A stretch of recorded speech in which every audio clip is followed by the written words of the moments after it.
Salut YouTube, j'espère que vous allez bien.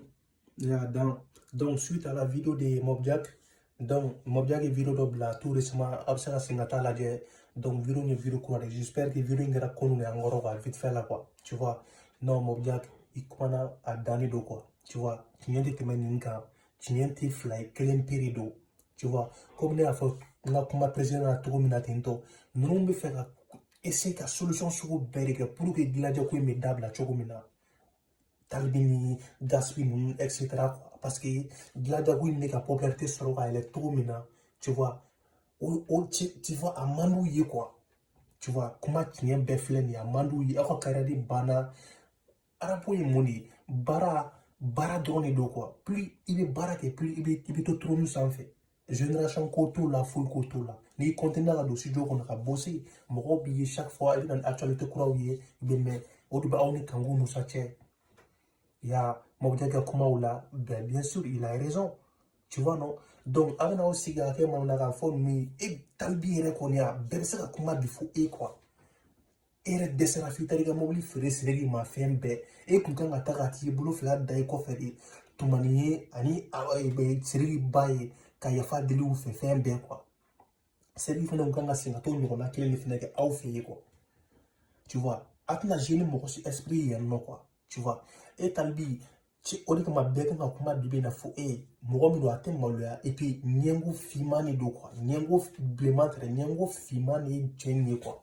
Tu vois, et bien il pampa ko ouais, et bien essayer ka tche do ka tche ko ouais ko et ko conseil. Ne bɛ fɛ ka conseil d'i ma, ne bɛ t'i fɛ yen de, n'i bɛ fɛ ka conseil di mɔgɔ ma, i bɛ taa fɛ yen de k'a wele ka bɔ a fɛ yen nɔ ka conseil d'a ma, i kelen ni ala cɛ. Mɔgɔ si tɛ mɔgɔ si nɛni devant des millions de personnes. O tɛ conseil ye bilen, o de k'i foutu a tigi gueule la.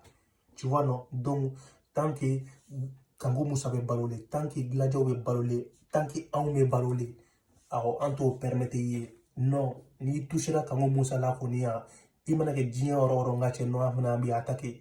Niko Gladiaw be diɲɛ fan bɛɛ de kana se ka, tu vois non? Donc Mobjak franchement a dannen do quoi, wallahi i kuma togo ɲɛna fɛn bɛɛ. Donc depuis ye vidéo nin bila dɔrɔn ko non, ko tiɲɛna a tɛ tɛmɛ nin kan.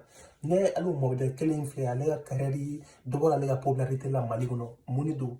Cɛ bɛ kɛlɛ la tiɲɛ de kan, mais maliyɛnw m'a faamuya o wagati la quoi.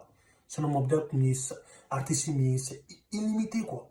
N tɔgɔ m'a fɔ togo min na, Mobjak non a dannen do quoi. Mobjak kɛlɛ kun ye mun de? Mobjak kun ye kɛlɛ de kɛ pour que Malien artistes bɛ se ka Nigériens imiter dabila k'u ka bitiw copier ni fɛnw dabila. N ye Mobjak mangoyara bibi na grâce o kɛlɛ ni fɛnw. N'an bɛɛ b'a dɔn. Tu vois non? Mobjak mangoya togo filɛ nin ye o position na. Mais bibi na ninnu bɛ fɛ ka position sugu bɛɛ de kɛ, solution sugu bɛɛ coûte que coûte pour que Gladiaw ko in ka dabila. Dɔ ka bɔ i wɔni na, e ma ye tɔgɔ tiɲɛ sur tɔgɔ tiɲɛ quoi. Mais mi i b'o jani, mi Kango Moussa jani, i b'o dɔn a tɛ kuma, a tɛ mɔgɔ si répond. Voilà. Bon cɛbakɔrɔ bɛ ten de. Aw bɛ ale clasher ni mananakan na waati mun na dɛ, ale b'a ka baara la. Tu vois non?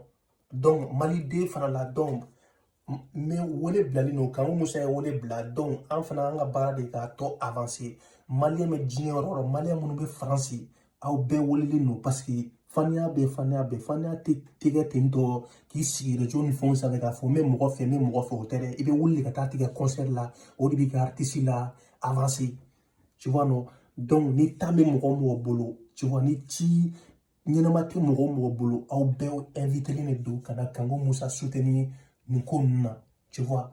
Album fana bɛ sira la ka na, ni album bɔra fana, a ɲininen no bɛɛ fɛ i ka album san ka fɛnw bɛɛ lajɛlen kɛ. Tu vois? Donc ka force di ka artiste ma, i artiste kulokuli ni fɛn ninnu gansan tɛ quoi. C'est pas seulement virtuel, a ka kɛ mɔgɔw ka actionner kow la quoi. Ɲamɛ yɔrɔ maliyɛn bibi na an sigilen quoi, wele n ka faama. Cɛ diɲɛ tɛ faama ko ɲɛ, n'i ka artiste dɛmɛ de a bɛ san sɔrɔ ka sɔrɔ mɔgɔ si tɛ, grâce jamakulu minnu b'a kɔ quoi. Tu vois non? Donc olu ye ne ka idée personnelle de, donc mun bɛ artiste la avancer. Tu vois non? Donc a dannen do. Franchement Mobjak i kuma togo ɲɛna, attends, donc faut que les jaloux niquent les jaloux. Tu vois? Parce que mɔgɔ min bɛ bɔ bi ɲɛsin ninnu ma bibi na, a ka dɔgɔn artiste kunda. Voilà. A ka dɔgɔ artiste kunda. Donc an bɛ ɲɔgɔn bolo o kelen don fɛn bɛɛ donc Kanu Musa ye wele bila toujours ni album bɔra kabakoro don bon album min fɛnɛ bɛna bɔ a bɛ kɛ album de l'année de sika foyi t'a la donc a dannen don an bɛ ɲɔgɔn bolo o kelen don